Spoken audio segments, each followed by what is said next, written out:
নমস্কার, দেখছেন news time আর আপনাদের সঙ্গে রয়েছি আমি সানন্দা। প্রথমে যেদিকে নজর রাখবো, আপনারা জানেন যে জগন্নাথ মন্দির দেবের দর্শনে গিয়েছিলেন সস্ত্রীক দিলীপ ঘোষ এবং তারপরেই কিন্তু বিভিন্ন সমালোচনা বিতর্ক উঠে আসে এবং দলেই কিন্তু কটাক্ষের মুখে পড়েন বিজেপি নেতা দিলীপ ঘোষ। এবার দিলীপ ঘোষকে আক্রমণ অর্জুন সিং এর।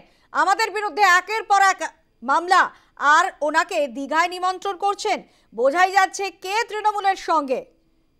পাল্টার নাম না করে হঠাৎ বিজেপি কটাক্ষ দিলীপের, ফের করলেন তৃণমূলের উচ্ছিষ্টভোগী কটাক্ষ। আপনারা জানেন যে সৌমিত্র খাঁ এবং শুভেন্দু অধিকারীকে গতকালই নাম না করে উচ্ছিষ্টভোগী কটাক্ষ করেছিলেন দিলীপ ঘোষ। আজ আবারও একবার নাম না করে ফের উচ্ছিষ্টভোগী কটাক্ষ করলেন অর্জুন সিং এর বিরুদ্ধে দিলীপ ঘোষ। একদিকে অর্জুন সিং তিনি বলছেন আমাদের বিরুদ্ধে একের পর এক মামলা আর ওনাকে দীঘায় নিমন্ত্রণ করছেন। বোঝাই যাচ্ছে কে তৃণমূলের সঙ্গে রয়েছে। যেখানে অর্জুন সিং এর ক্ষোভের মুখে পড়েন দিলীপ ঘোষ এবং একাধিক বিজেপি নেতার বিক্ষোভের মুখে, ক্ষোভের মুখে বিজেপি নেতা সমর্থকরা তারা গো ব্যাক স্লোগানিং করতে থাকে। গতকালের ছবি আপনারা জানেন, দিলীপ ঘোষকে ঘিরে যেভাবে বিক্ষোভ, গো ব্যাক স্লোগানিং এর ছবি উঠে এসেছিল, বিজেপির কর্মী সমর্থকরা তারা দেখিয়েছিলেন সেই বিক্ষোভ। অন্যদিকে দলের মধ্যেই বিক্ষোভের মুখে পড়েন দিলীপ ঘোষ এবং আজকেও যে ছবি উঠে আসছে, অর্জুন সিং তিনি আক্রমণ শানিয়েছেন আমাদের বিরুদ্ধে একের পর এক মামলা আর ওনাকে দীঘায় নিমন্ত্রণ করছেন।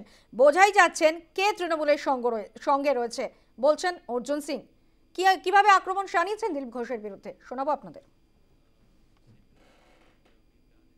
আমি বিজেপি করে তৃণমূলের ক্ষতি বেশি করতে পারছি, তার জন্য তো 176টা মামলা হচ্ছে আমার উপরে।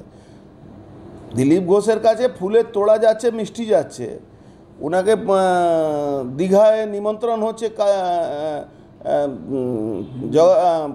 জগন্নাথ কালচারাল সেন্টারে, আর আমাদের কাছে নোটিশ আসছে, পুলিশের নোটিশ।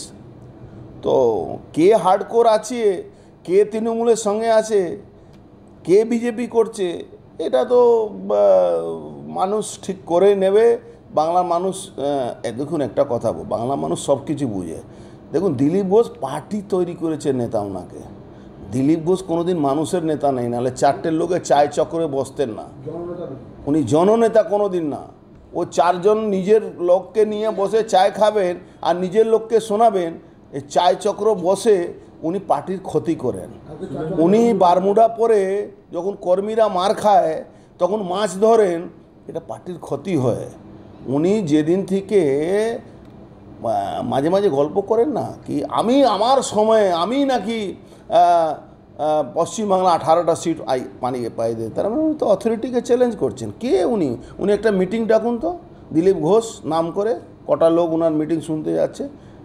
মানুষ যখন মার খাচ্ছে, তৃণমূল যখন হামলা করছে, উনি বেগুন নিয়ে ছবি তুলেন। গতকালও আমরা দেখেছিলাম শুভেন্দু অধিকারী সৌমিত্র খাঁকে নাম না করেই উচ্ছিষ্টভোগী বলে আক্রমণ শানিয়েছিলেন দিলীপ ঘোষ। আজ আবারও পাল্টার নাম না করে হঠাৎ বিজেপি কটাক্ষ দিলীপের, ফের করলেন তৃণমূলের উচ্ছিষ্টভোগী কটাক্ষ। কি বলেছেন শোনাবো। আমি যখন মমতা ব্যানার্জির চোখে চোখ রেখে লড়াই করি 15 সাল থেকে, তখন এই নেতারা মমতা ব্যানার্জির কোলে খেলাধুলা করতেন। তার বাড়িতে গিয়ে এঁঠো কাটা খেতেন, নাস্তা করতেন, বাড়ির সামনে লাইন দিয়ে বসে থাকতেন। আর এখন হঠাৎ বিজেপি হয়েছে।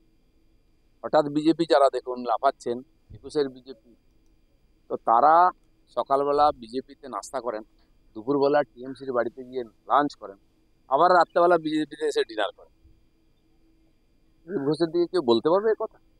দিলীপ ঘোষ আজকে 4 আনার মেম্বার বিজেপি, এখন তো ফ্রিতে মেম্বার, আর কোনো পোর্টফোলিও নেই। দিলীপ ঘোষ বিজেপিতে আছে। কারো খালি চাকরি চলে যেতে, টিকিট চলে যেতে একবারে হুড় করে ইন্দ্রের মতো চলে যাচ্ছেন বিজেপিতে, আবার হাওয়া ঘুরতে হুড় করে চলে আসছেন। তারা যেন দিলীপ ঘোষের ক্যারেক্টার সার্টিফিকেট না।